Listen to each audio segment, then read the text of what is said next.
प्रज्ञाच्या आठवणीने आईचे डोळे पाणावले. या वाक्यातील पाणावले या शब्दाचे क्रियापद ओळखा. म्हणजेच आपल्याला इथे क्रियापदाचा प्रकार ओळखायचा आहे. पाणावले हे जे क्रियापद आहे याचा प्रकार कोणता आहे? साधित क्रियापद, सिद्ध क्रियापद, शक्य क्रियापद, भावकर्तृक क्रियापद. मित्रांनो, पाणावले यातला जर मूळ शब्द आपण शोधला तर तो आहे पाणी. आणि पाणी हे नाम आहे. पाणी हे काय आहे? नाम आहे. म्हणजेच हे क्रियापद नाम साधित आहे आणि म्हणून आपलं उत्तर येणार साधित क्रियापद.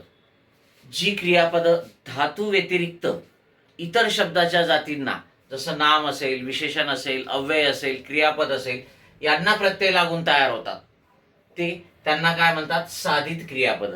ठीक. आईच्या आठवणीने तिचे डोळे पाणावले, नाम साधित.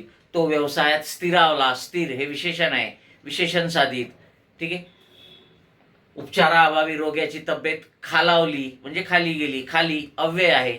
ठीक. ही पुस्तके मी पुण्याहून मागवली, मागणे, मागवणे, अशा प्रकारे ते क्रियापद साधित क्रियापद आहे.